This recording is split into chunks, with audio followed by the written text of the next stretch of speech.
all members of council are ready.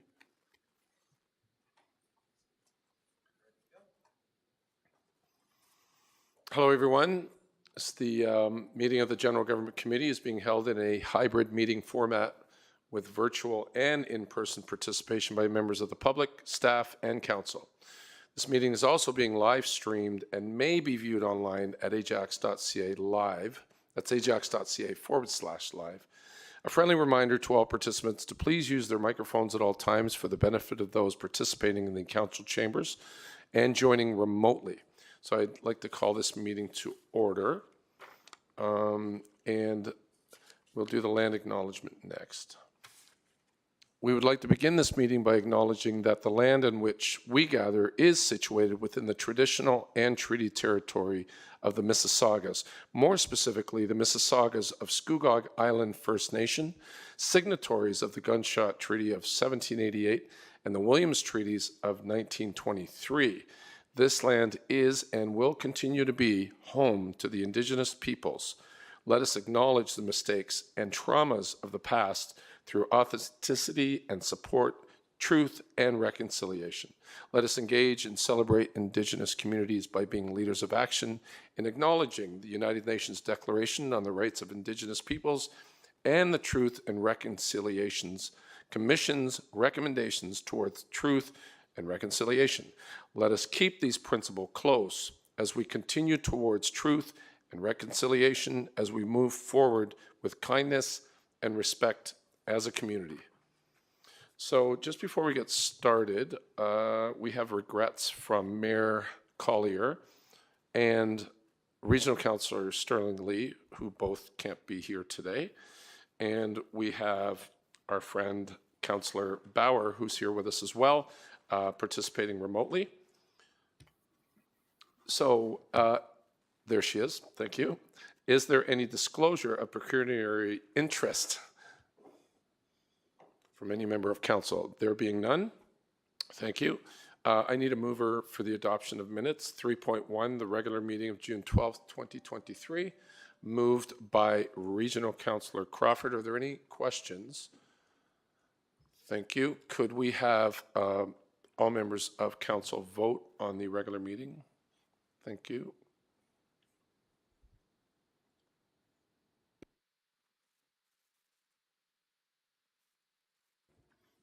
Okay, that passes. Oh, sorry, there is no, so evidently only Councillor Bauer saw that. So just 1 second, I assure you there's more symmetry than what shows. Stand by, we're just having a technical difficulty, just double checking the voting process.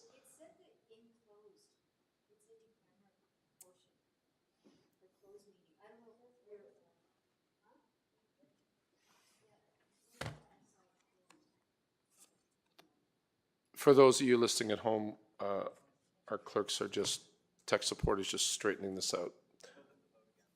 Okay.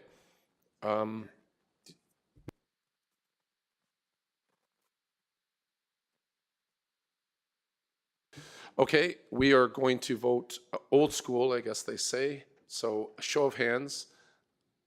Okay, that passes. And Councillor Bauer has already voted. Okay. Yes, she did vote in favor, yes. So on to, there it is again. Okay. On to item number 3.2, closed session meeting, June 12th, 2023. Any questions on that? Can we have a mover, please? Moved by Regional Councillor Dyes. And all members, please vote by hand. Thank you. And that passes. Okay, so on to the consent agenda, which we've had a number of items pulled. So 4.1, 4.4, 4.5, 4.8, 4.9, and 4.12 have been pulled for questions. Could I have a mover for the balance of the consent agenda? Absolutely. So 4.1, 4.4, 4.5, 4.8, 4.9, and 4.12. Okay, can I get a mover for the balance of the move by Regional Councillor Crawford? Once again, if we can show hands, if we can vote on that now, that passes once again. Okay, so the first item that was pulled was item number 4.1, updates to emergency response automatic aid agreement with Pickering Fire Services, and that was pulled by Councillor Bauer and Councillor Henry. Councillor Bauer, you have the floor. Thank you, Chair Tyler Moore. And I'm sorry, you're talking about item 4.1? That is correct, yes. The updates to emergency response automatic aid agreement with Pickering Fire Services. Thank you. I did not pull that. I have no questions. Okay, it's in my, that's fine. So we move on to, oh, you did not either? Okay, that's fine. Chief Burridge, you're good. I imagine those questions would have went with you. Back to my notes, saying 4.4. Sorry, Chair. We still need someone to move and vote on the matter. I understand. Okay, moved by, so on item number 4.1, any questions? There being none. Okay, moved by Regional Councillor Crawford. Can we have a vote on that, please? And that passes. Thank you so much. Now we can move on to 4.4, which was pulled by either Councillor Bauer or Councillor Henry. You did? Okay. You can, yep, go ahead. Yeah, I see here. So we'll start with Lisa Bauer since her name is first. Sorry, Councillor Bauer. You have the floor. Thank you very much, Chair. Good afternoon, everyone. I had a question at page 34 of the agenda. Hold on. Is that the right? That might not be the right page. Anyway, what it was about the surplus of 120,567, and that the intention is to allocate that to security upgrades and a surveillance system. So my question is, if falls are the highest number of claims made, then why wouldn't we choose to allocate funds to help mitigate some of the fall factors instead of security? Through the chair to Councillor Bauer. So the amount that has been identified in this report, the 120,567, will be going into our capital budget. We have not identified at this point what that funding will be used for. What we've identified that last year's funds from the insurance reserve were used for those specific things, the security. We review every year as we're going through the capital budget as to the best uses of the funds. 120,000 may not be sufficient to do what we need to do in the sidewalks, but I'm confident that they are being addressed on an annual basis. Okay, great. Thank you very much. That my misunderstanding. Thanks very much, Director Valentin. Chair Tyler Moore, and that's my question. Thank you, Councillor Bauer. Next up, we have Councillor Henry. Thank you. Through the chair, this question relates to the snow removal program. And just, I want to clarify because that staff report is not on this agenda. And I remember that when that subject matter did come up for conversation in the past, that CEO Baker had mentioned information with regards to the insurance pool and that of the snow removal program. And I just want to make sure that nothing that we're doing here today, because I don't have a report in front of me to look at, will interfere with that project, that's senior snow removal program that's so important to the seniors of Ajax and has been in effect for over 20 years. If someone could just elaborate on that. Through the chair to Councillor Henry. So the annual renewal looks at the town's insurance policies as a whole. So we work with the municipal insurance pool, an aggregate, and this is our renewal for our general purpose insurance. The snow removal, the senior snow program has been included in our insurance in the past. The report will be coming forward. And if there are any changes that need to be made, which I don't believe at this time there need to be any changes, but we could always address that moving forward. Thank you. That's my only question. Okay, so I believe that is all the questions for item number 4.4.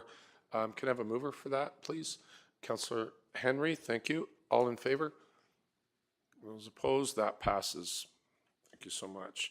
Next, we have item 4.5, which is the 2024 user fees and charges. Once again, Councillor Bauer and Councillor Henry. Councillor Bauer, you have the floor if you have a question. If you did indeed pull this. Hi, thank you, Chair. I pulled items 4.4, 4.8, and 4.9. I did not pull 4.5. Okay, thank you. Noted. Moving on to Councillor Henry, did you pull 4.5? Okay. Okay. Oh, yeah, we need a mover by Regional Councillor Crawford. All in favor? Thank you. And next up, I believe, is 4.8. I know you just said it, Councillor Bauer, but did you pull 4.8 as well? Or sorry, 4.8? Is that yours? I did. Thank Okay, I you, got Chair. one. I got one. Ding, ding, ding. 4.8 Textile Diversion Program Implementation Update. You have the floor, Councillor Bauer. Wonderful. Thank you very much. Thanks for this report, Mr. Richardson. I have a question, page 125, the first bullet for phase 4, where we are talking about initiating a licensing program or the feasibility of initiating a licensing program for charitable textile donation organizations to operate Town of Ajax branded donation bins on town property, similar to the city of Markham. My question is, what was the outcome of that, and will we be moving ahead with that? Through the chair to Councillor Bauer, that's a great question. Back in 2021, when this motion was passed, we did speak with Markham on their program, and we did have internal discussions with LIS and Bylaw about the potential of implementing something like that in Ajax. It was found through our background research and consultation with Markham that staffing capacity would be a major issue because they have a dedicated waste management team at Markham and in fact, a dedicated textile waste management team. We also have a process internally through site plan amendment that we utilize for new developments and commercial properties in the form of textile bins on site. So we do have an internal process that a lot of other municipalities do not have. So we did find that although it could potentially be feasible, the amount of staffing capacity needed and the cost to that program was not something we wanted to pursue at this time. Okay, fair enough. Thank you very much. That's my question, Chair. Thank you. Would you like to move that? Yes, Item please. 4.8, or sorry, 4.9, correct? Or was it 4.8? 4.8. It's 4.8, sorry. Textile Diversion Program Information Update, moved by Councillor Bauer. Any questions on that? There being none, if we have a show of hands for voting, that passes. Thank you so much. On to 4.9, which I believe you also pulled. Is that correct, Councillor Bauer? Yes, Chair. Thank you very Okay. much. That's the Port Road closure. You have the floor. Thank you.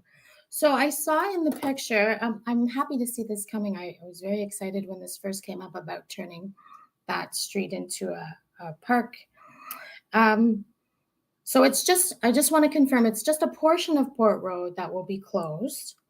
And then I guess the other question I have is, some residents in the area were talking about how that may increase the traffic now using Lord Drive. And is there a possibility of increasing the timing of the green light then, or of the lights at Lord and Salem? Through the chair to Councillor Bauer, I'm not sure about the timing of that light, to be honest. I think Durham Region is in charge of all of the timing associated with the traffic lights. So that is something that we could reach out to them and have them look at, given the new road geometry that will be there.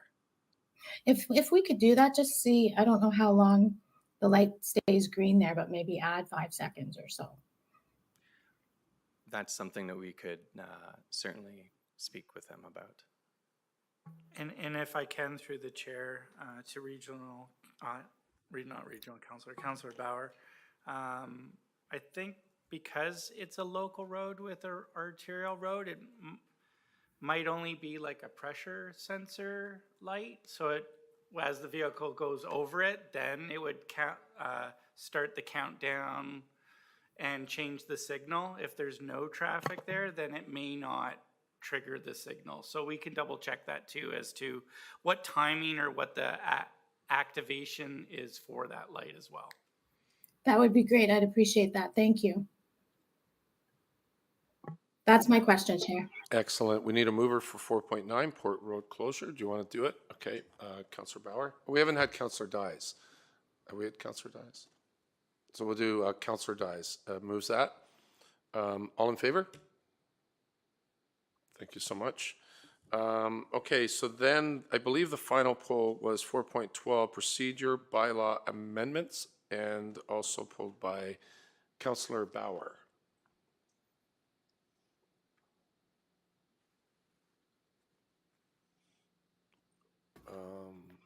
Is that right?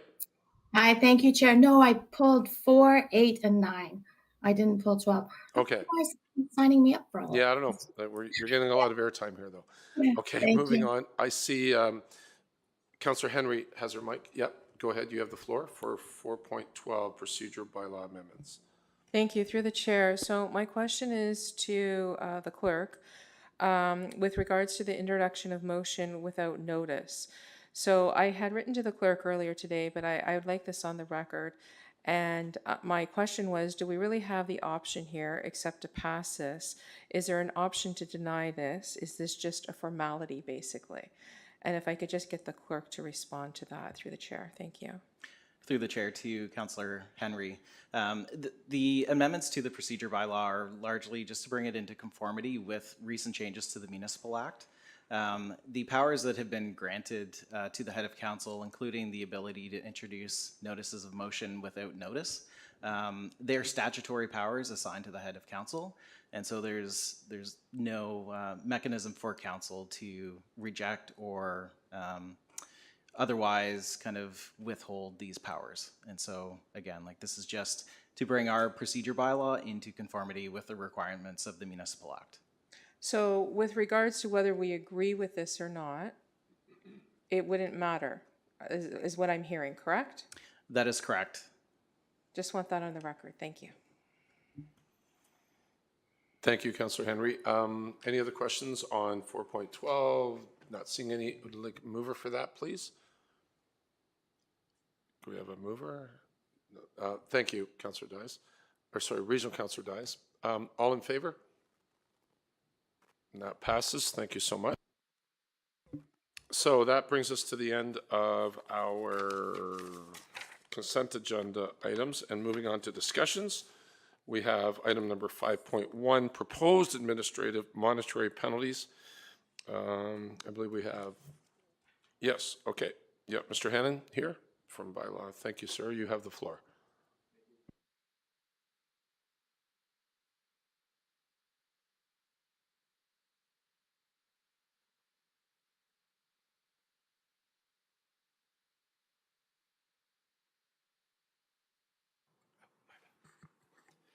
So currently, right now, we know that our court system has a lot of backlog. There's lots of days the courts are running dark as they don't have enough justice of the peace. And there is a provincial push right now on us to try and get some of the less serious offenses that we deal with out of the court system and move it into an internal system called administrative monetary penalty system. And that's what we're proposing here today. Through our research with other neighboring municipalities, it's been recommended that to set up an AMP system, they recommend that we start with parking, and then once that framework is set up and running, then we can start moving into other less serious bylaw offenses. We know we have our parks bylaw offenses,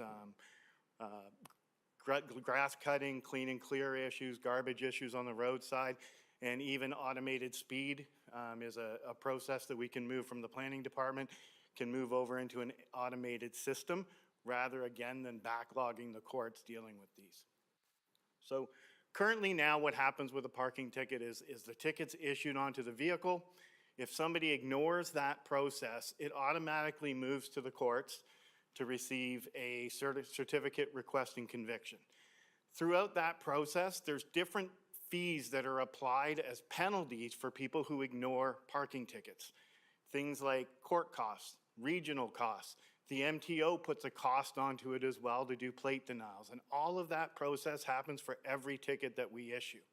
At the end of the day, when somebody pays off their fines through an MTO plate denial, the municipality receives our original fine. So whatever the parking ticket was worth, typically around $40, we would get that money back. But what the people are actually paying through that process is probably closer to $100 to have their plate denials removed from the MTO because of all the penalties that are placed in place. By setting up our own internal systems through an AMP system, we will administer all of that, where traditionally we've allowed the courts to do it all in the region of Durham. By setting up an AMP system, the town of Ajax would be responsible for that process. So once the tickets have been issued, if somebody ignores it, a mail-out would go out, and during that mail-out, there would be an additional penalty for somebody or additional fee for not paying off that ticket. If they ignored it, that notice again, there would be a final due date with another penalty added on, and then at the end of the day, we would be looking at the MTO to do a plate denial. The exact same process and penalties would be applied to those vehicles. The difference now is those administrative costs, rather than traditionally staying with the region and the courts, would now be coming back into the town. Those fees for administering the penalty are not used as revenue tools. They're used to maintain and manage the carriage of justice. So we would be responsible to have screening officers. We'd be responsible to have hearings officers. The administrative mailouts, the cost of that whole administrative program is what we would be paying through those penalties. It's supposed to be a revenue neutral process for that. Now, ultimately, we would still be taking in the fees for the parking tickets the same as we do today. That would be something that we budget for and manage separately from the AMPS program. So our goal is that with the direction of council today, that we would be moving forward to move into the parking ticket process of the AMP system and to be up and running by January 2024. Our goal at that time, if directed by council today, we have about 15 active projects that we would have to start working on now to ensure that we're in there, including the passing of bylaws. If council does direct us at this session today, as early as next Monday, we would have an AMPS bylaw and some amendments to our traffic bylaw in order to get into agreements with the MTO, which we're required to do.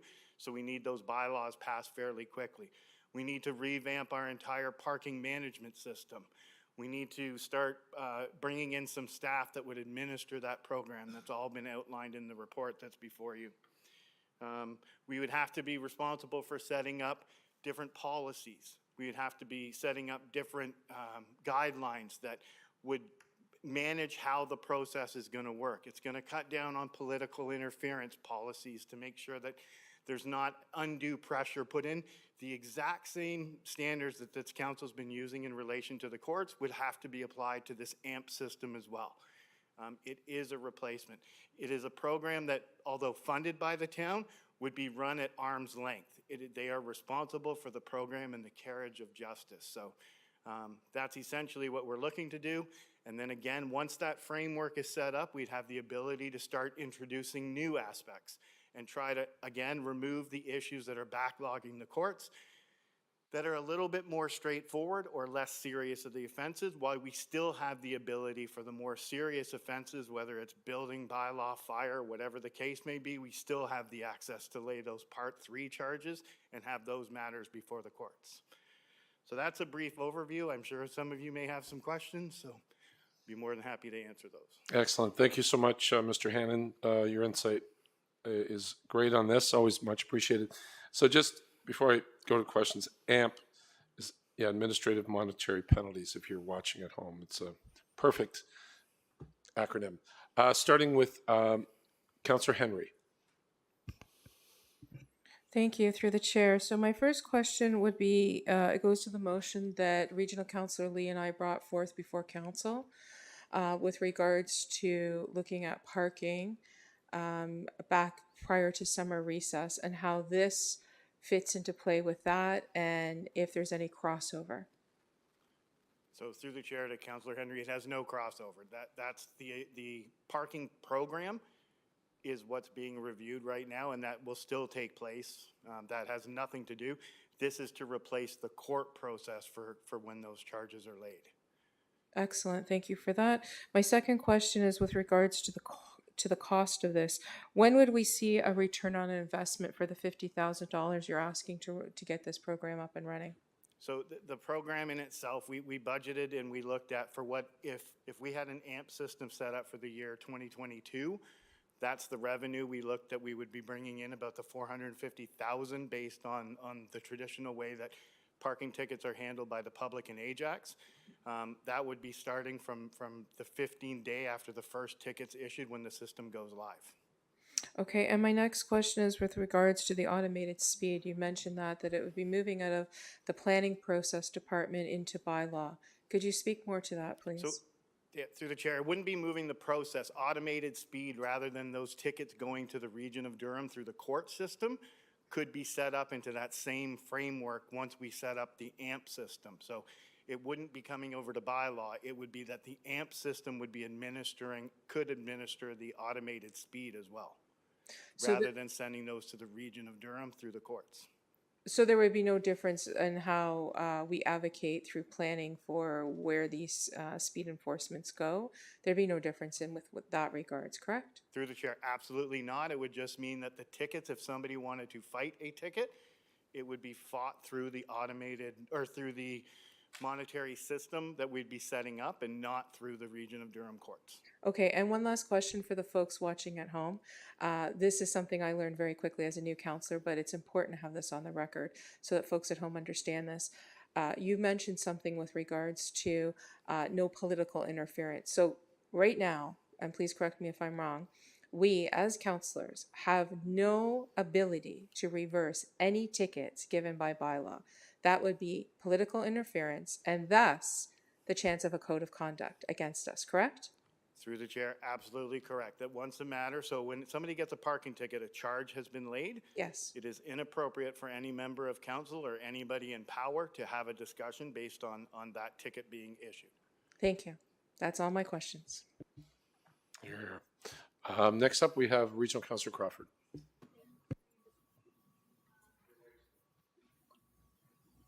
I'm like the region. Okay. Sorry about that. Through you. My question is then, this should speed up the process, correct? If we're going to take on this and they don't have to go through the courts, right? Through the chair to Regional Councillor Crawford, absolutely. Our goal is that instead of looking at a year, we're looking at months from the time a ticket is issued to the time to be solved. So this would also be very good for applying to driveways. Is that correct? Because doesn't that eventually, like if that, I assume that eventually you're going to change everything that would normally go to a court system into this, right? And sorry, I'll let you talk. Yep. Through the chair, it would be the less serious offenses. One that would be, we would still like at times to have an impartial third party, like a justice of the peace, to review whether it's a factual charge that we're bringing forward. So there are more serious ones that involve thousands, if not tens of thousands of dollars of fines and convictions, is probably something we wouldn't want to handle that high internally. We would still prefer to have the third party. So we can allocate specific sections of bylaws to go through the AMP system, while the other side would allow us to use the Provincial Offences Act as charges. And I would say a lot of the driveway ones we're talking would involve tens of thousands of dollars. Okay. That's not something we would look at, something internally to move over quickly. Okay.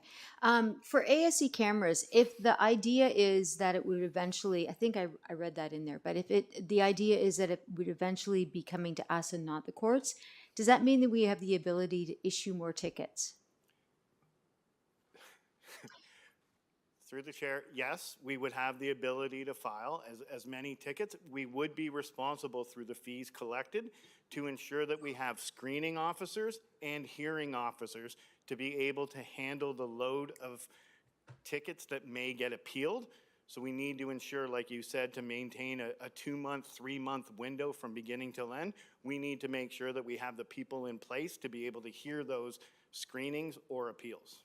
So we wouldn't want to increase that right away once we move that into internal, right? So we would look back at to how many people would fight those tickets, the automated speed tickets, on average and go to hearings, and then we would have to make sure that we had adequate staff to be able to hear those hearings. So Okay. that would be part of the whole research project when we would determine and bring a report back about setting up AMP's system for automated speed, would include how many hearings and screening officers we believe we would need. Excellent. Thank you very much. Thank you. Next up, we have Regional Councillor Joanne Dyes. Thank you. Through you, Chair, to Mr. Hannon.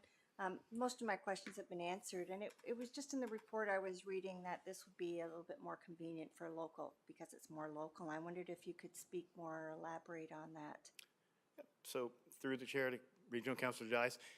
So this is the format, this is the area that we'd be looking to hold the hearings in, is inside this council chamber. So it would be local to Ajax residents that are getting parking tickets. It wouldn't be local to people who maybe are visiting the town, but this is where we'd be looking for the hearings to occur.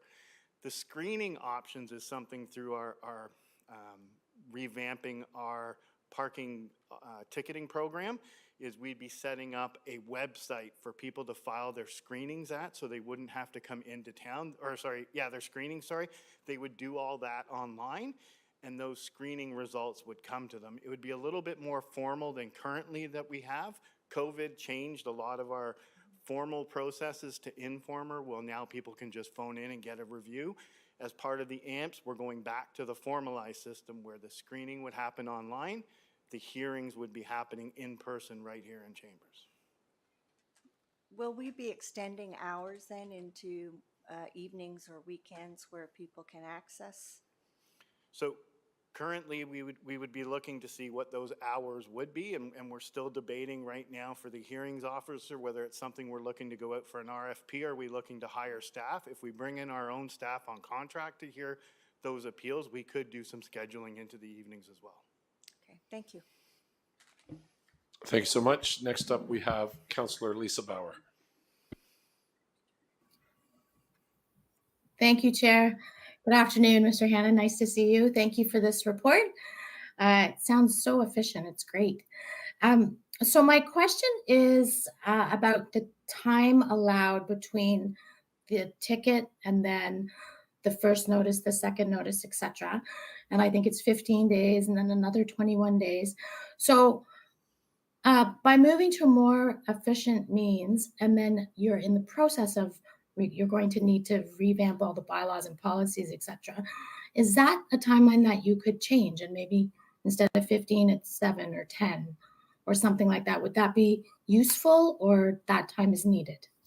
So through the chair to Councillor Bauer, that's a great question. The timelines that we've identified in our report meet the requirements in the Act that tell us at certain points how fast we can and cannot move through the system. We've erred and added a little bit of extra time as fairness for the residents as well. Typically right now, people don't realize it, but a parking ticket from the day it's issued has 75 days before it has to be registered into the courts. Most municipalities, when they look at the AMPS system, tend to shorten that to about a 45-day mark.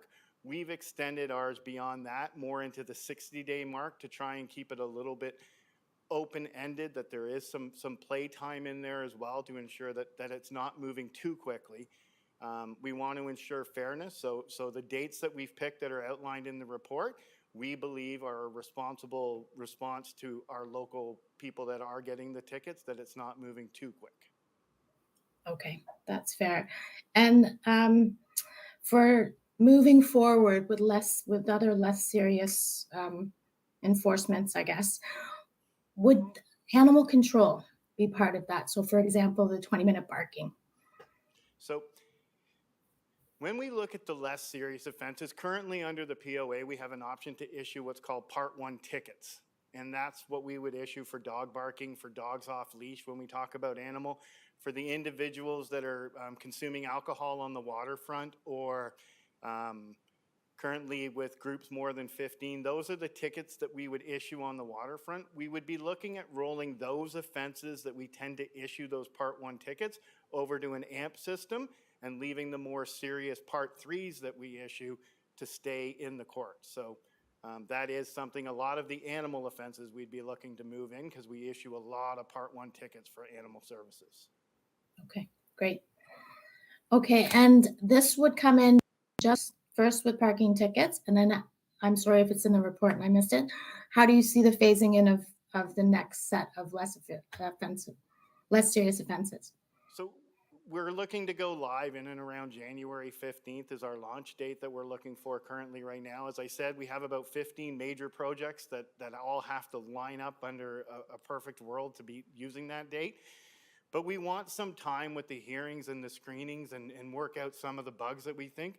I would say within the first 6 months, we'd start be looking at moving over some other things into that system, and then having, obviously, with automated speed, it would be meetings with Director Romanowski's team and starting to figure out what they would need, and it's going to need a budgeting report that'll have to come forward, the same as we're looking for here. Okay, great. That's good. 6 months is quick. Okay, thank you very much. Those are my questions, Chair.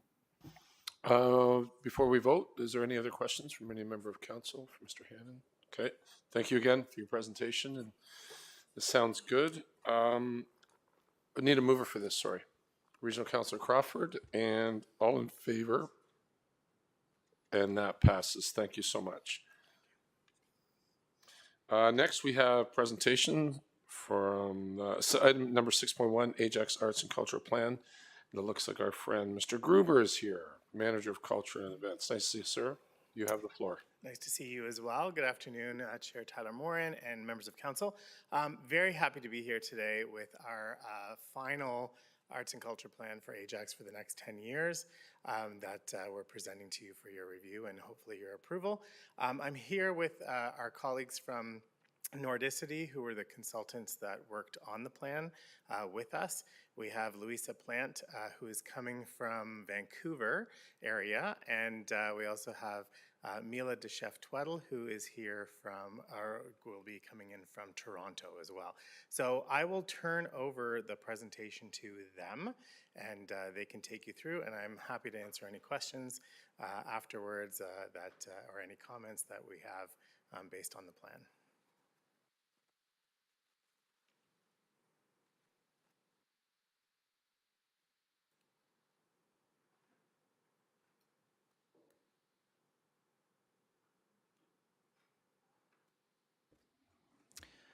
I think just in order to activate your mic, there's a button in the middle of your screen that looks like a head. There we are. Oh, Mila, we can't hear you. Do you have your microphone enabled?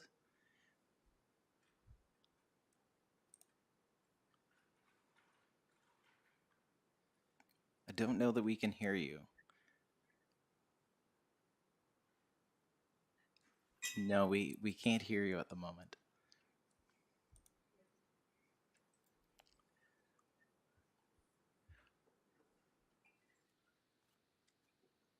Yep, audio's not coming through, unfortunately. Can you hear us?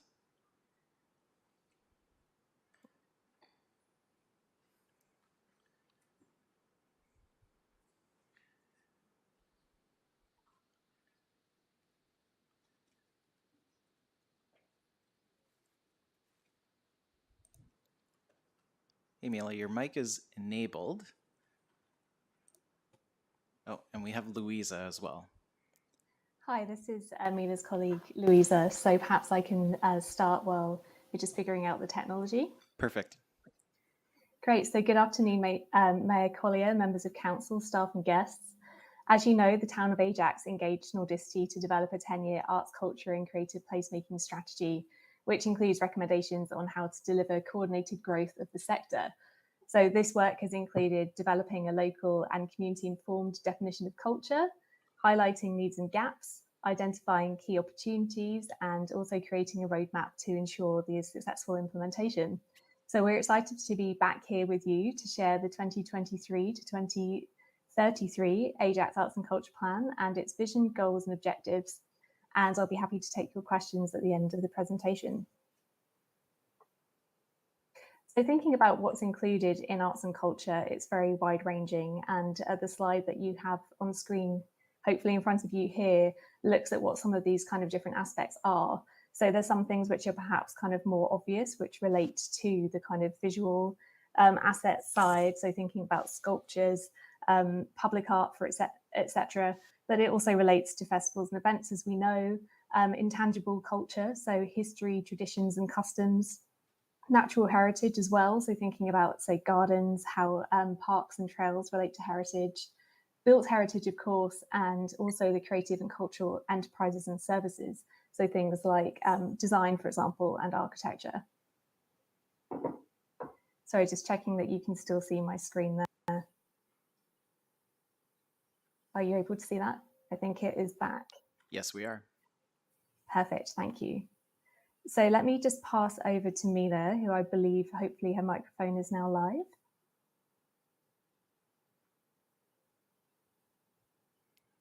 Okay, well, thinking about the different impacts of arts and culture, the impacts are really wide ranging. So on screen here, we just have some examples of what this is.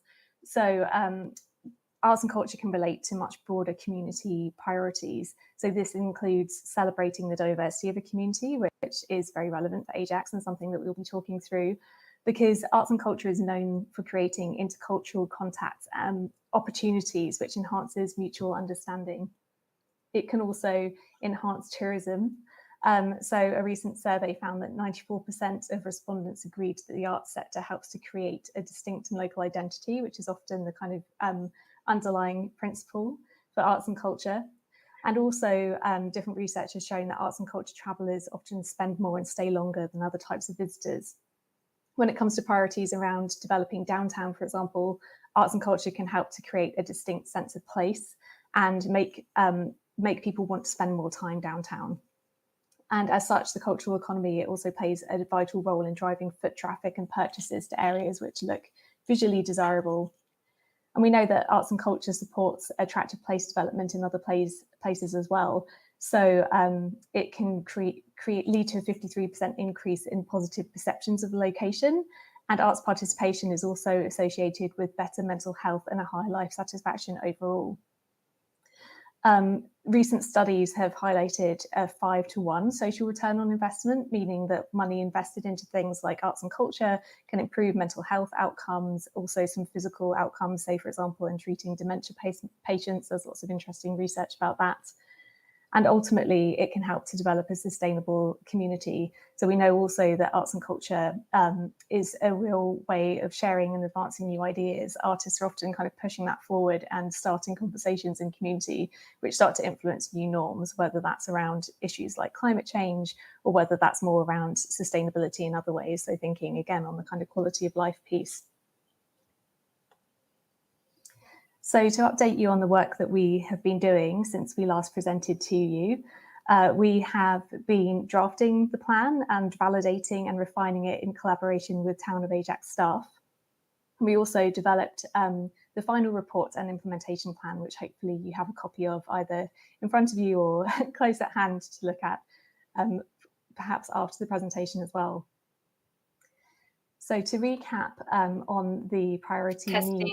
Testing. Hello. Oh, sorry.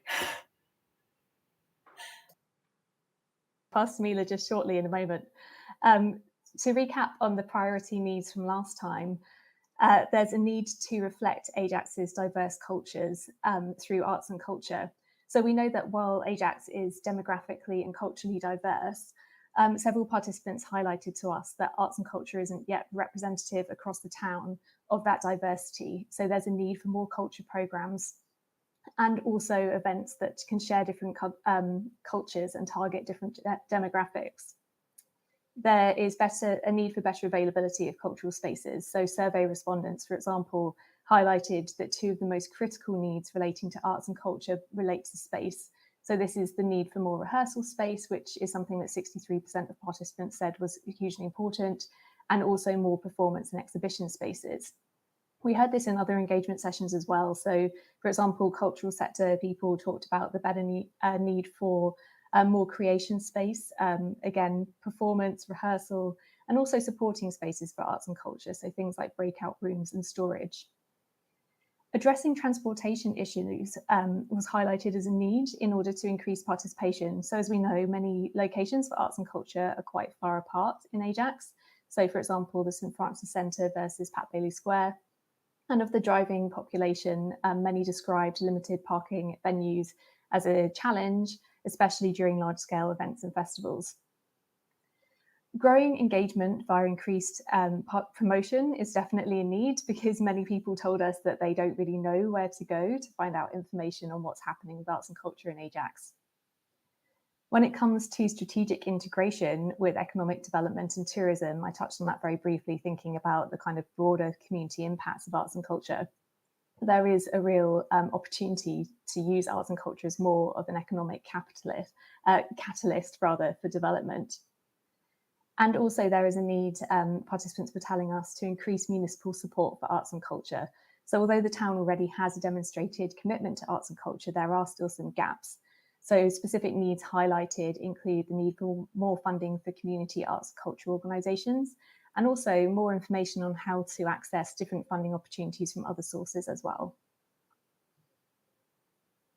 So I'm excited to take you through the vision, the goals, objectives, and just a few of the highlighted actions for the Arts and Culture Plan.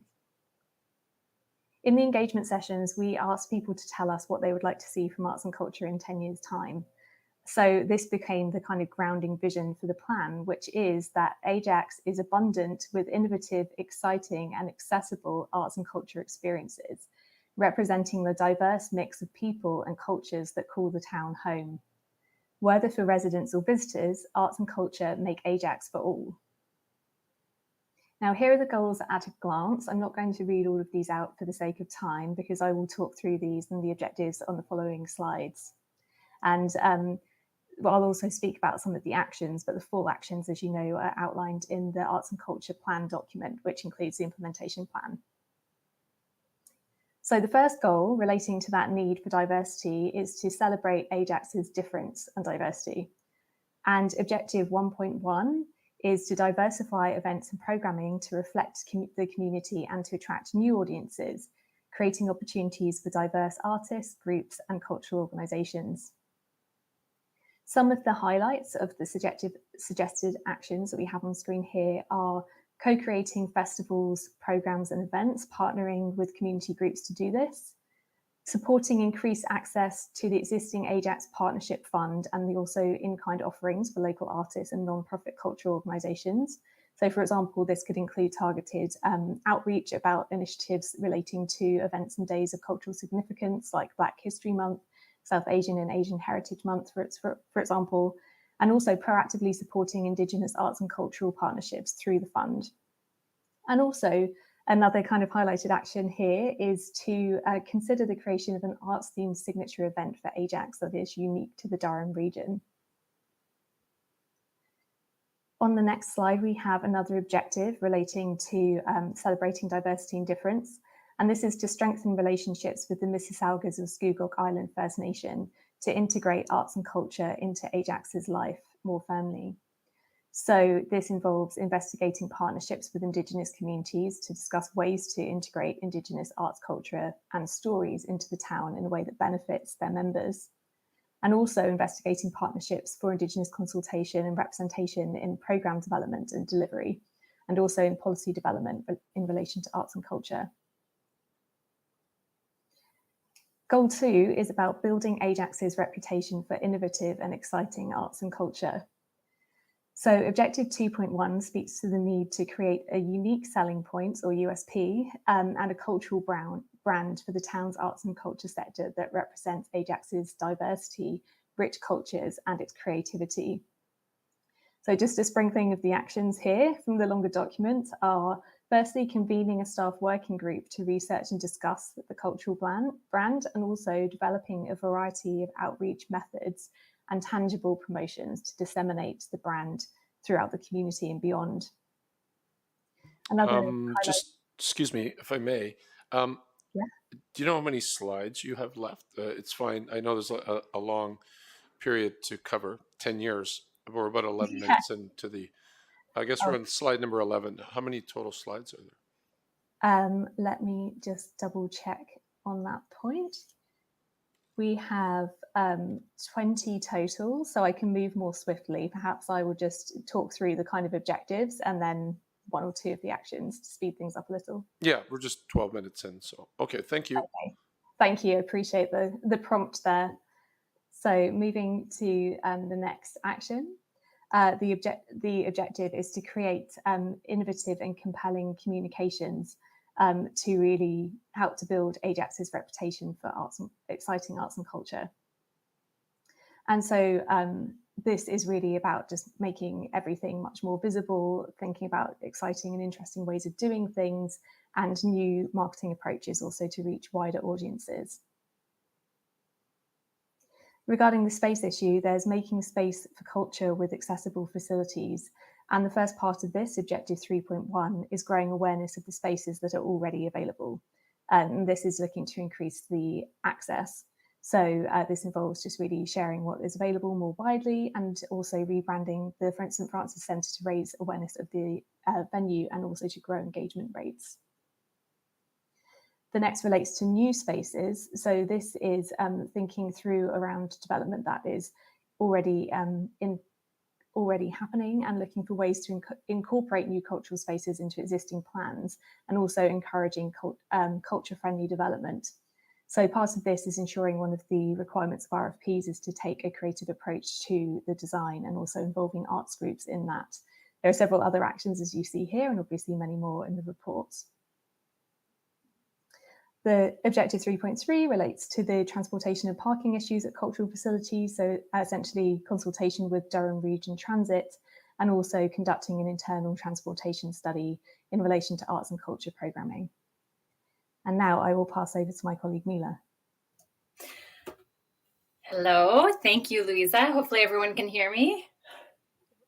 Yep, we can hear you.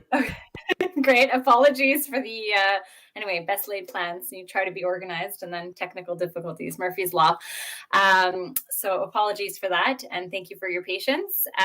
So next we have goal number 4, which is pursue creative placemaking. So this section of the plan really features recommendations that are intended to support the integration of arts and culture more firmly into planning so that they can be leveraged to beautify and create memorable spaces and a sense of place in public spaces in Ajax, building off, existing successes like Pat Bailey Square. So to support that goal, the first objective here is to continue to implement official plan policies that incorporate a cultural lens by promoting placemaking, architectural excellence, public art, and sustained mixed-use developments. So some of the kind of specific actions we've identified under this objective we wanted to highlight were exploring opportunities to increase input into parks design, to ensure that elements of arts and culture are consistently included within those designs. For example, functional art, interactive playground equipment, cultural and heritage interpretation features, and other activations like that.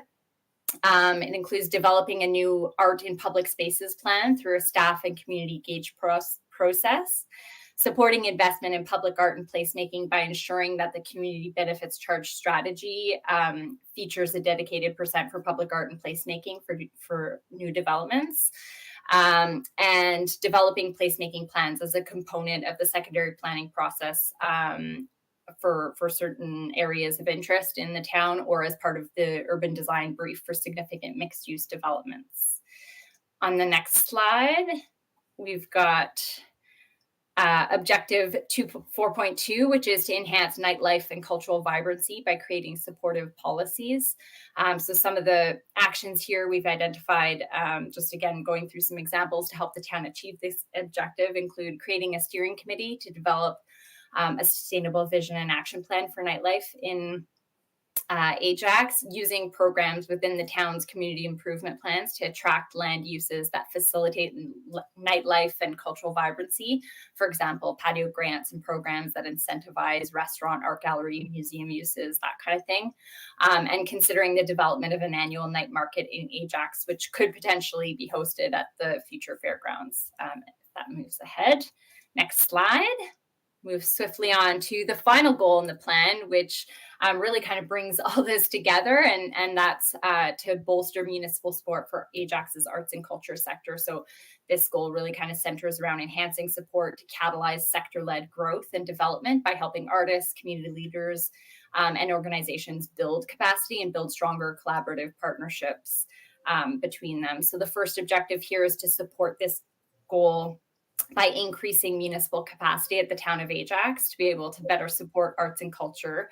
And that includes things like exploring the feasibility of providing marketing support to some of these nonprofit groups and organizations, leveraging the town's existing marketing assets and channels. But it also includes actions such as creating new staff positions to support specific aspects of the plan. So as we've seen so far, we have a really kind of exciting plan here in front of us with some great action items that'll help to grow and develop a vibrant, thriving arts and culture offering in Ajax. But to be able to achieve those objectives and implement these recommendations successfully, there's definitely a need for additional resources and capacity, in particular human resources. So some of the positions that we would be looking to create would include a full-time culture coordinator, full-time diversity and inclusion coordinator, a full-time festivals and events coordinator, and a part-time cultural programming assistant. Next slide. The next objective under this section of the plan is to provide more opportunities for artists in Ajax, which includes actions such as creating artists in residence and poet laureate in residence programs for the town of Ajax, which would also include an educational programming component built into them, and investing in ways to increase opportunities for local artists and creators to showcase their work in public spaces in Ajax. Next slide.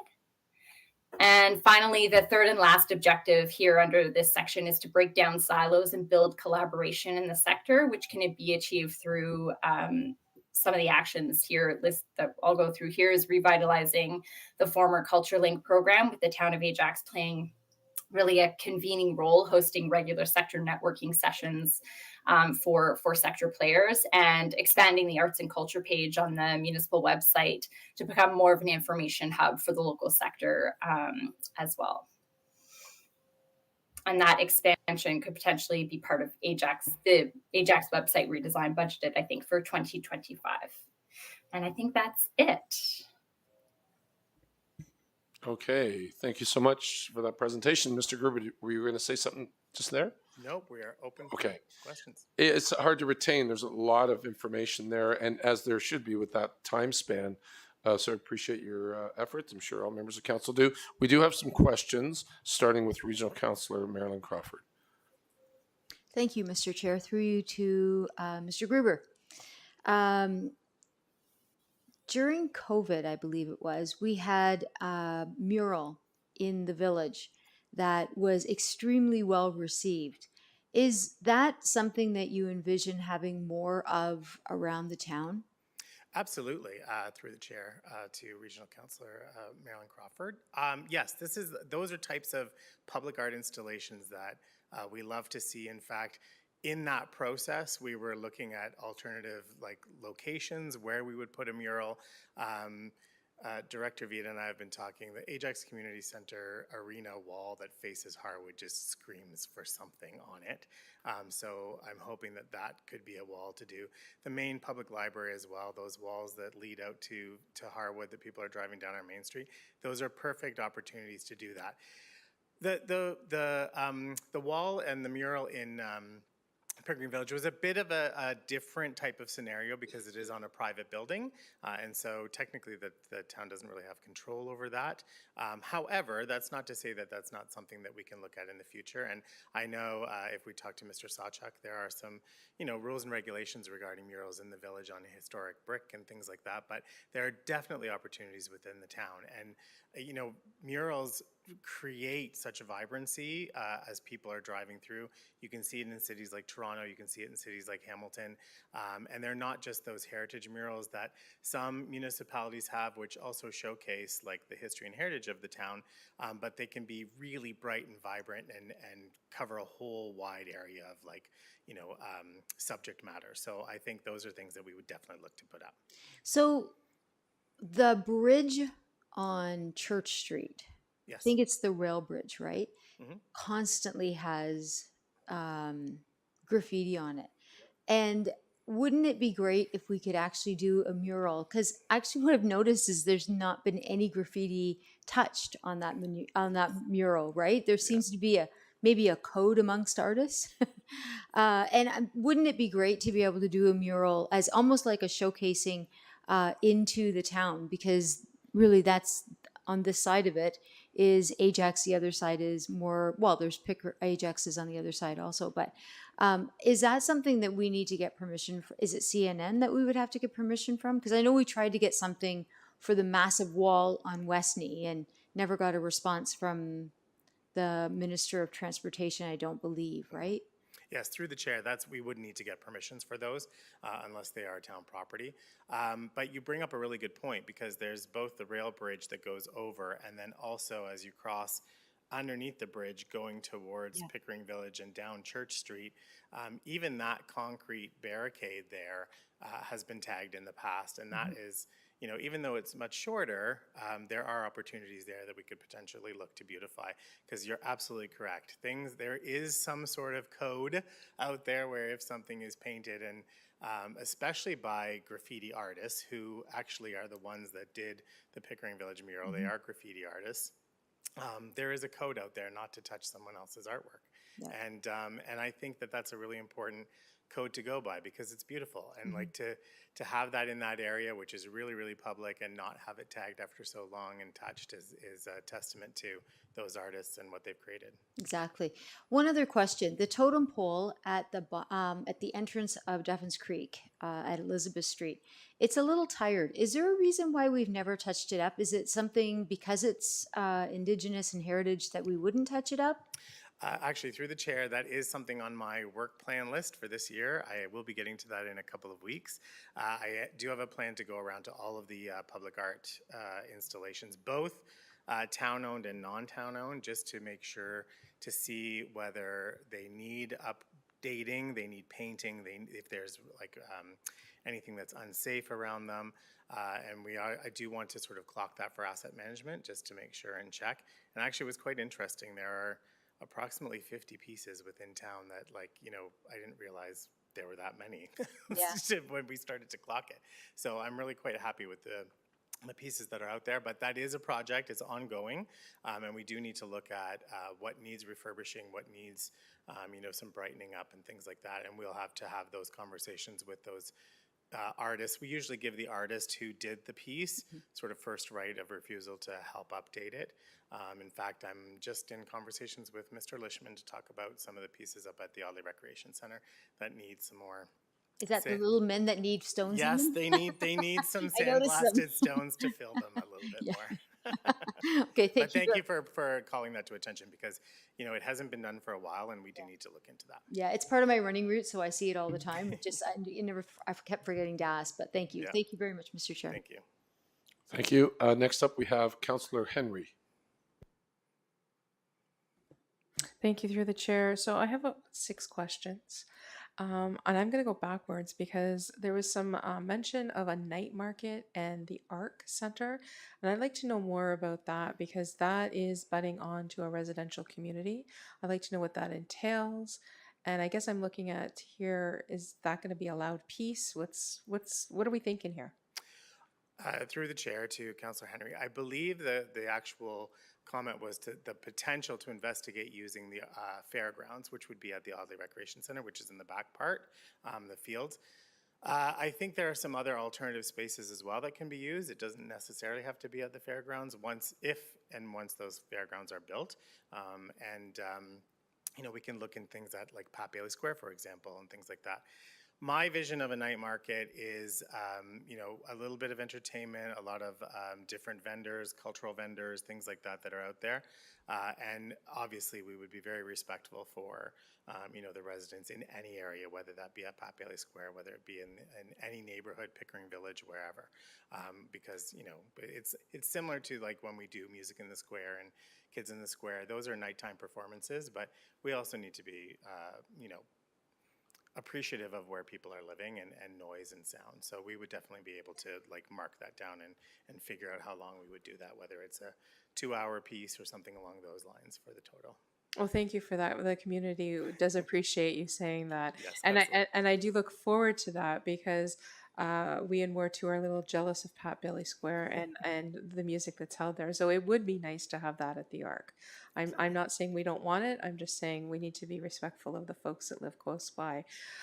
With regards to the downtown, I've heard it mentioned numerous times, downtown revitalization with regards to art pieces. And I want to know what is exactly the definition of downtown, because as we see right now, we're looking to the future of the downtown core, what I believe is a downtown core across from here, Town Hall, and what that will look like to the future eventually was, perhaps a development of here and there. So how does this go in, like, what timeline are we looking at, and how does this go into place with that? I'm not sure. I could pass that over to Director Romanowski if he has any other information in terms of downtown development. From a public art perspective or from a beautification perspective, again, we would work with planning and development and operations to look into what that would look like, and depending on if there are developments that are there, is it appropriate for a public art piece? Is it not? As Regional Councillor Crawford had talked about, are there areas for murals that potentially could be put in? There's a wide variety of different things that you can do that will inject a little bit of like color, culture, interest, things like that. It doesn't have to be sculptures. There can be a variety of different things that Correct. can happen. And so obviously there would be a whole process when we look into that and what, potentially we could do. Landscape architects we would talk to as well and sort of move through there. But I'm not sure if you have anything else to add, Jeff. Sure. Thanks, Robert. And through the chair to Councillor Henry. The downtown is defined within our official plan, so you can look within the OP. I can't describe the boundary. It's kind of an awkward, odd shape, but yeah, it's down Harwood Avenue, Pat Bailey Square, Bailey Harwood, reaches out on Bailey Street a little bit to the west, Monarch, Mackenzie, kind of that limit. And so, how far north? Like right here, Station Street and Achilles. This is the north limit of the downtown. But as Robert mentioned, P&D always looking for opportunities for art and cultural celebration through development, whether it be through an art feature, through the expressional landscape architecture, or even the design of the building, or a combination of all three. So that's our mandate within our development review within our downtown area. So that's always on our list for something to ask for in order to achieve those objectives. Thank you. With regards to festivals that were mentioned, and we mentioned, I believe it was key signature events that we're looking for to define Ajax. So more of a statement than less of a question is that I'd like to see a South Asian festival. Folks have been asking for that for quite some time. And I'd also like to see us get back the Durham Caribbean Festival that we've lost to Pickering. So just in case Mayor Ash is out there listening to that, that's right, we're coming for that. Just to put that on the record as well. With regards to the St. Francis Center, I've had a lot of folks comment to me recently that they did not know about the events that were happening there. And I know that they're well advertised on town channels, and they didn't realize what was actually happening there. There was some events they'd like to see more of, which was recently a bingo event. I think you know the one I'm referring to. Yep. Folks were asking for more than one session of that. And they're looking for more from St. Francis. And I'm wondering if there's somewhere in this plan where we're looking at showcasing not just what you're bringing there, but looking at also bringing more there. People seem hungry for that little venue to thrive. So what's the plan with all this to incorporate that? Through the chair. The plan doesn't specifically address the additional programming at St. Francis. The past 2 years have been the largest seasons we've ever had with the number of events that we have there. Unfortunately, we only have one cultural program supervisor that manages all of those shows. And on top of that, in addition to managing the shows, that position also manages the online ticket sales, the other external ticket sales, marketing, advertising, the whole gamut. So and he just started in 2022, so he's only been here pretty much for a year. So we're very much in the exploratory phase of how we can inject more events and more programming there. And as I said, these past 2 years have been the largest that we've ever had. This season, starting in a few weeks, is actually our largest of 28 events throughout the season. That includes our TIFF film screenings. We have a new series of sing-along movies that we're doing. We are bringing back our Friday Night Live events, which includes a drag performance, which was similar to the drag bingo. It will be a drag cabaret that we're doing, which you had referenced. So there's a number of pieces there that we will be continuing to look at. And we have heard in the past as well that, yes, there is still an identity issue with the St. Francis Centre and getting the word out to the community. There are a number of things that I plan on looking at when we talk about branding, marketing, and promotions for the St. Francis Centre, things that we just have not had the ability to get to with a part-time person doing that role before. There are things like highway signage we do not have yet. We have the information, but we haven't gone down that road yet. We don't have internal street signs that lead, directional signage that lead to the St. Francis Centre. There's a street banner program that we could potentially be using to advertise those programs. So there's a lot of things that we just haven't been able to do, but we're hoping to do now that we have a full-time staff and you know, engaging our volunteers as well to try and promote that. But I think we're, you know, finally after 10 years getting a full-time staff to be able to really boost in and see where we can get and how do we promote it, because let's face it, it is it's local. You don't have to travel to Toronto to get good entertainment. You don't have to pay for parking. There's not a bad seat in that house. And the experiences that we're providing are really, you know, they touch everybody. We have family programs, we have diverse programs. This past season was the first time we'd ever done a performance for the deaf community. And it was really well attended, and people really, really loved what we did. So those are the things that we want to make sure that we provide. Thank you for elaborating on that, because everything you've invited me to, or Accessibility has invited me to, I've tried to attend, and I found it quite interesting, relaxing, very nice space, very welcoming, and it's kind of like a little hidden diamond within the town of Ajax that we really should be making sure that folks know about so that they can utilize this space. Thank you. So thank you for all your hard work on this. Thank you very much. Thank you so much. Next up, we have Regional Councillor Dyes. Thank you very much, and thank you for the presentation. There was, I have a couple of questions with regards to maybe the consultants can answer. And one was the fact that you had mentioned in the report that people have commented that they want a larger sort of space like the St. Francis Centre, maybe 200 to 500 seat theater.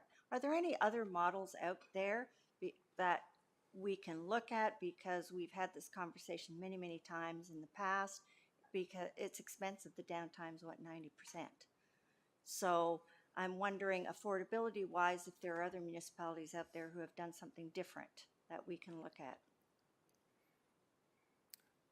Louisa, I'm not sure if you or Mila have any information.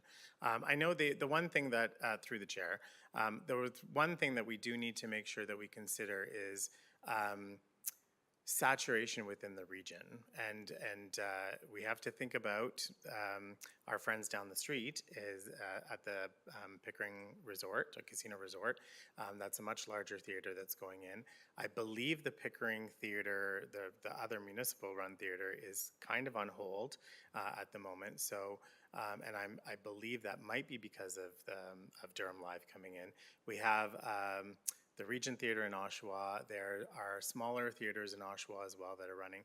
So depending on whatever we look at, if we want to expand the size of St. Francis, whether we're looking for additional performance space, I just think we need to be conscious of the saturation and capability of being able to, you know, provide that service and go from there. Because you're right, it is kind of difficult when you have other areas in there. But I'm not sure. Louisa, Mila, do you have anything that you wanted to add to that? Actually, I'm going to jump in, Robert, if that's okay. Perfect. Yeah. Through the chair to Councillor Dyes, just further on St. Francis Centre, one of the recommendations within this plan is to look at a feasibility study for the building. we designed St. Francis Center to be a multi-purpose building for various types of performances within the community. And while it has served us well, I think the question has come up as to whether the current design and the current state of that facility really meet the best needs of a true performing arts center. And if it doesn't, what we might be able to do with the physical limitations that we have of that space in order to maximize it as a performance venue, to maximize seating and things like that. So that is one of the bigger ticket items, I think, for St. Francis Center that we want to take a look at through this plan. But again, the True Performing Arts Center, which has to encompass everything. I mean, there's potential in the village. That build there is something we can consider that would have teaching place or space and maybe a performance kind of center. But again, as you were saying, Mr. Gruber, we have to look at regionally as well because of costs and because of population as well. You're not going to fill this theater all the time if it's too big, kind of thing. So I was curious about that. It keeps coming up, but there never seems to be any kind of resolution to it. And the theater that we had wanted to partner with in the past years just never came to fruition. So I don't think that's happening. And also through the chair, some of those ancillary spaces that Louisa had mentioned before, we are hopeful that in the Pickering Village rebuild there, that those spaces will exist because, as you know, Ajax Creative Arts and Ajax Community Theater use the Village Community Center as their home. So we're hoping that they will be housed back in that area again. And, you know, they have a need for storage space, wet, messy space, rehearsal space, things like that. And there are other groups that potentially could use that, like Young Singers and Eastside Harmony Chorus and Music for Life that have been utilizing town spaces elsewhere. So there is a potential to sort of make that a little bit of a hub and provide those spaces, those storage spaces, workshop spaces, breakout spaces as well. Right. The other thing I noticed was there was a lack of any kind of performance space outdoors down in our parks and on the waterfront, that area. So in all municipalities, there's a band shell. And Pickering has a really nice sized band shell, and it's utilized for all different types of performances, modern ones, whatever, because they have microphones and speakers. So I think that's something that people really, really enjoy in the summertime when you have a slate of different performances throughout, you know, every Sunday or every Saturday, whatever the day you choose, and people go out and really enjoy the performances, which are for free. So I think that's something that hopefully we will consider moving down the road, because we're teaching our children, they take music in school, and when they're adults, we would still like them to be able to do what they do and perform. And I think that's really important. We forget that. But it's a great, the consultant's report is great. There's a lot of wonderful ideas, and I'm glad it's come back again. It's been a while since we've talked about art, and particularly the creative placemaking. I think that can be just fabulous. We talked about years ago, Mr. Gruber, it was a big picture frame on the waterfront, which would be an interactive art piece. And at the time, it wasn't well received. I don't think people really understood interactive art that well. And I think maybe that's something we could revisit again now that we have wedding parties that are going down there and renting the park for photographs. I think it would be a fabulous idea to have this giant picture frame framing the waterfront. So there's all kinds of fun things you can do, and everybody knows when they travel, they see all those things. But nightlife, enhancing nightlife is a great idea too. So congratulations on your report. Thank you. Thank you. Yeah, through the chair, we will be looking at, one of the action items is to revitalize the Art and Public Spaces Plan, which is long overdue to be looked at. And that will include the community outreach as well to get their perspective as to where they think we need pieces of public art, what kind of pieces of public art they would like to see, whether that be murals, sculptures, other interactive pieces, and then we plot those in. The first plan that we did when we created the Art in Public Spaces policy was really, really helpful, both for recreation and culture, as well as planning and development and operations, and that really, really helped. So we are now at that point where we've kind of completed that plan as part of the policy and moving forward, which is why we included it in the arts and culture plan. I think that will be really beneficial as we move forward. And just one more thing wasn't in the report that I think is worth thinking about is you can rent art. Yes. So in Nathan Phillips Square, I saw where they had an installation in the water there, and it was quite interesting, and it just travels around from place to place. So that can help too, make something more interesting when it changes a little bit from time to time. Yes, through the chair, there is actually a bit of some discussion amongst municipalities, the cultural sections of definitely the lakefront municipalities in Durham Region, who have talked about the potential in the future to rent public art that would then go from municipality to municipality. Some of these pieces are really large and very expensive, and municipalities of our size just simply wouldn't be able to afford that kind of thing, especially on a temporary basis. However, when you're splitting it across a number of municipalities, and if it's something, who knows what it is.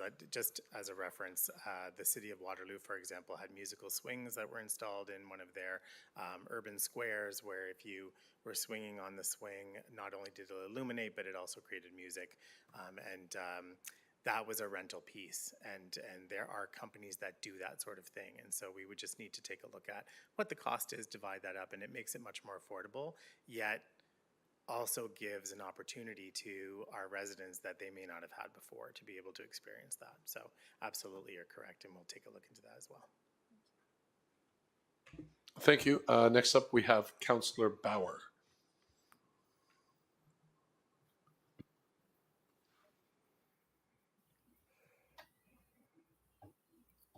Thank you, Chair Tyler Moran. I'm sorry, I was cutting in and out, so I think I might have missed some of Mr. Gruber's just last couple of minutes. Fantastic report, great presentation. Thank you so much. Very exciting. My comment would be the artist in residence and the poet laureate in residence. Love that idea. How fancy with questions.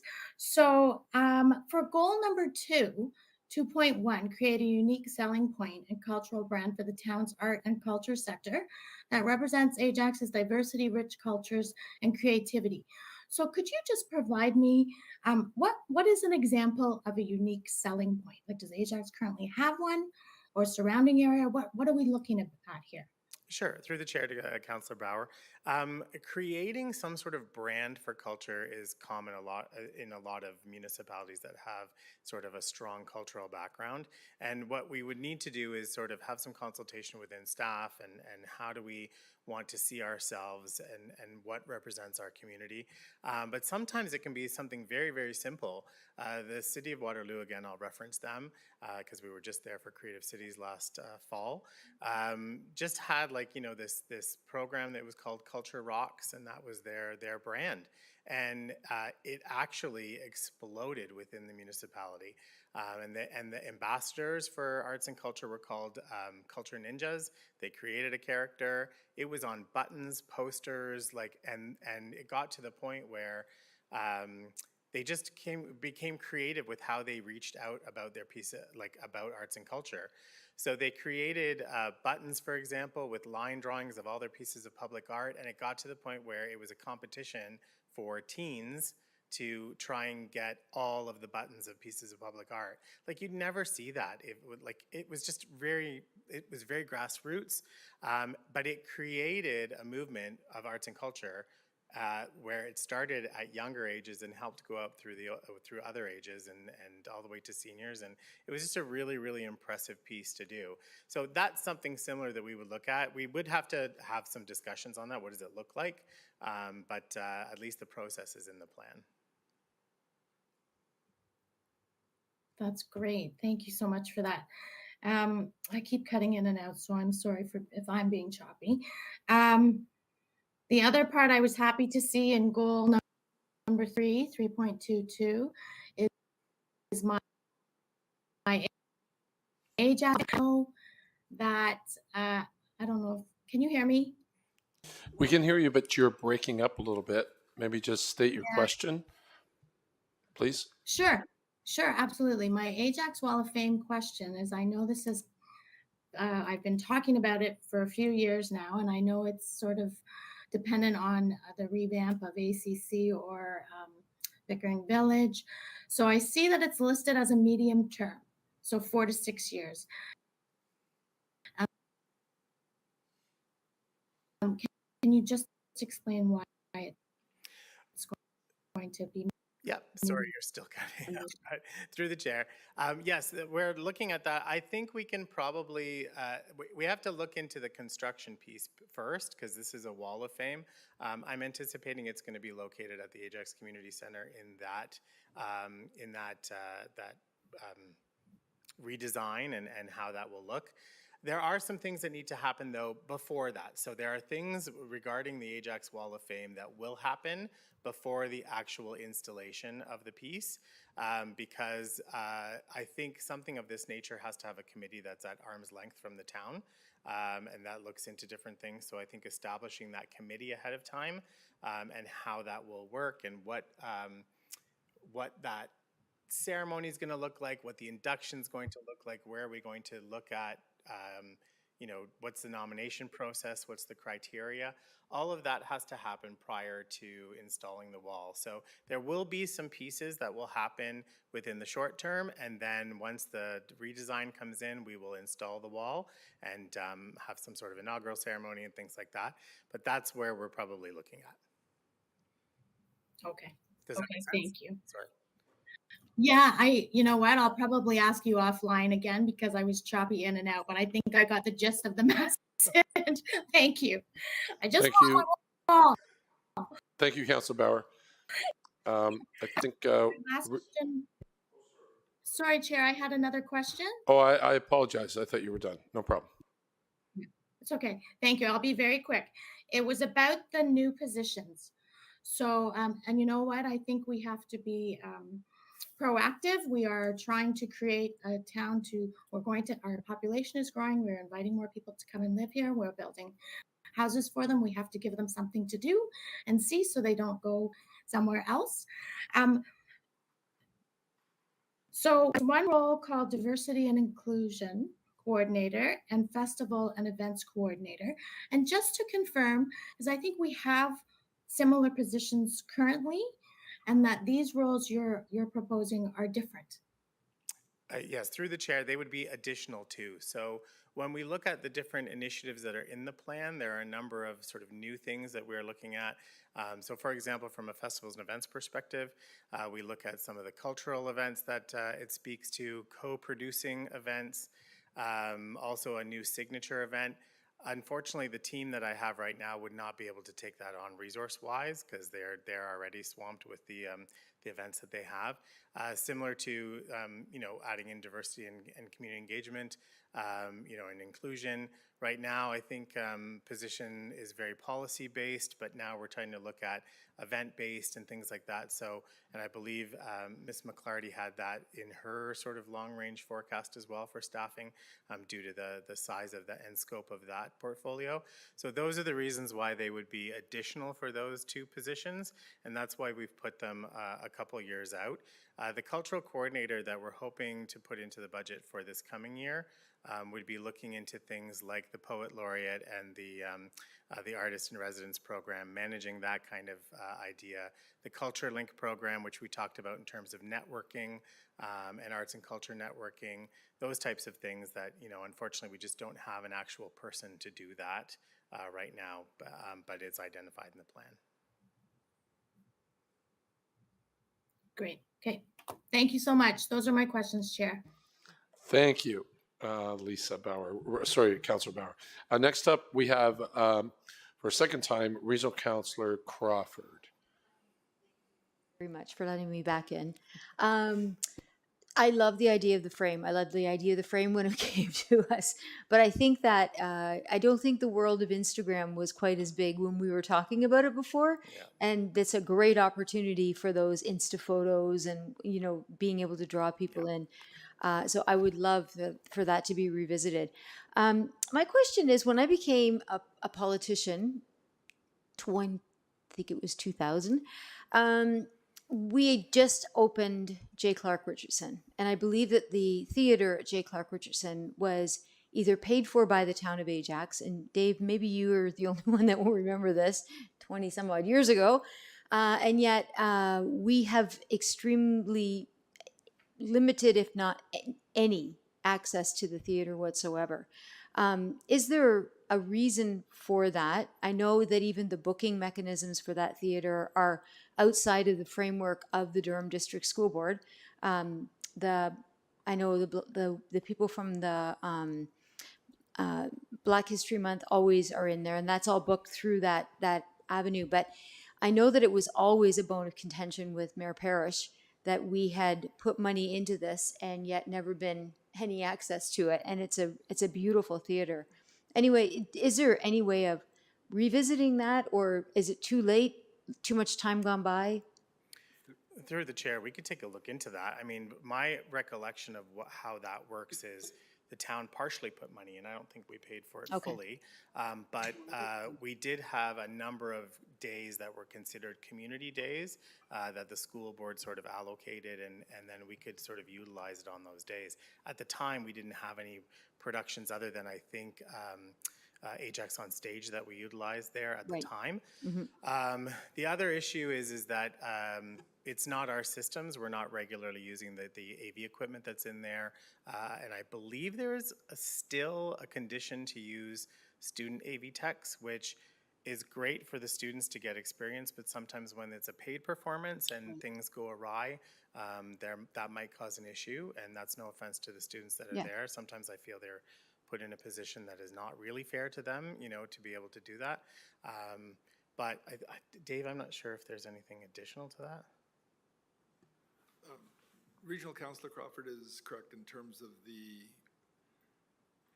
partial sort of capital investment the town did make. So we did make some capital contributions at that time. There was an agreement in place with the school board that gave us access to the facility for certain periods of time. I know we did host events. We had Ajax Got Talent? I can't remember what it was, but there was events that we did host there in the early stages. Mr. Vita might be able to answer sort of what transpired and some of the challenges and difficulties we subsequently had with the Durham School Board to make it not necessarily a project that we've been able to work collaboratively on over the last several years. But I'll turn that over to Mr. Vita. Thank you. Through the chair to Regional Councillor Crawford. It's been our experience of our program staff working in our rec programs areas that the ability to work with some of the local schools is really contingent on the willingness of some of the faculty at those schools, and as those faculty change over time, so too does the willingness of that particular school to be able to partner with the town. Notwithstanding the specifics of any agreement on Jay Clark, and I'll be honest with you, I haven't heard or am I not aware of an existing agreement for access at that site, so that will be something we'll be looking into a little bit further in terms of how that was left. But certainly we do have partnerships with the DDSB. We've got some great access into some of the schools, but I believe there are some further inroads that could be made potentially down the road at Jay Clark.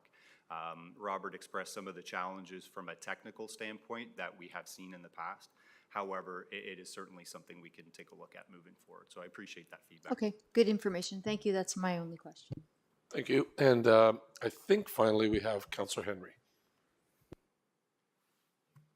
Thank you for letting me back in. Not to prolong this any much further, but there was mention of the picture frame down at the waterfront, and it got me to thinking of something that came up earlier in the term, which was we pull out this Ajax sign for all events, and people love this sign. Everybody's taking pictures with it. Kids want to jump on it. They can't, but they want to. Sometimes deputy mayors get on top of it. It's really a fun thing that we've had a lot of fun with over time. And I just wondering why we haven't made a permanent one of these and had it down at the waterfront with that beautiful background where folks can go take pictures. Maybe we have contests with certain hashtags every month, something to really promote Ajax as, get the pictures, promote Ajax as a whole. It's friendly and it's fun. And my second thing would be, Councillor Dyes mentioned about the band shelter. Is that what you called it? bandshell, which is such a fun idea. And I would very much support this, but I would like to bring up for the folks on that side that if we are looking at that, to keep that in mind with the motion that Councillor Lee and I brought forward with regards to parking. That's all. So if you could just, the Ajax sign, if you Yeah, would. through the chair. So we are in the midst of installing an Ajax sign. It will be at Pat Bailey Square. We came to council with that. So it is coming soon. I'm hoping it will be installed the first week of October, we're looking at. In terms of the waterfront, the reason we chose Pat Bailey Square was because it was such an up-and-coming place. We get thousands of people out throughout the summer for the concerts. As you mentioned, everybody wants to be like on those letters. And, you know, it's become a place unto itself. So those Ajax letters, I think, will be really cool down there. Plus, they have the ability to change lights with the beat of the music. We've added that in. So it'll be a really cool feature. I think it's the sheer cost and the size of them signs, and if we would do something at the waterfront that would have impact, I'm wondering about the size. Like the letters at Pat Bailey Square will be 32 feet long plus 7 feet tall. They're quite large, and so having something like that at the waterfront might be a bit contentious for those that live in the waterfront area in the south. Not to say that we can't do something down there, and I think the Instagrammable piece of public art, I think, can happen both at the waterfront and other areas, Pickering Village, Greenwood. There are other areas that I think we could actually spread that out and do some really cool things and find out what artists want to do, find out what the public wants to look into. I think there's some really cool things that we can do there. So definitely it's on the slate. We will be looking at, you know, what else we can do to inject some arts and culture in some of those areas. If you were on council when we installed some of the pieces of public art at the waterfront, it was tough. It was very tough. So we'll see. Contentious? How it goes. Yeah. We'll leave it at that. Yeah, we'll have that conversation outside. All right. Thank you. But definitely we will look into it. I promise you. Thank you. Okay, if there's no, are there further questions from any member of council? No. Okay, that's great. Thank you very much, Mr. Gruber, as well as Louisa and Mila for your presentation. Much appreciated. Thank you very much. Okay. Okay, moving along to item number 7, closed session. There is none, so we can move on from that. And finally, number 8, which is adjournment. Can I have a mover for the adjournment? Mr. Chair? Oh, sorry. There was no vote, but I should have moved it. There is a vote associated with Oh, there is a the vote. plan, yes. In regards to the presentation, 6.1? Yes. Okay, I stand corrected. I thought you said no. Thank you. Moved by Councillor Henry. Any questions or comments on that? Please vote. All in favor? Those opposed? That carries. My bad. Number 7, we already cut. Number 8, we need someone for the adjournment. Somebody move it. Moved by Councillor Henry. And all in favor? That carries. Thank you so much. Thank you to staff for your direction and leadership for my time as chair.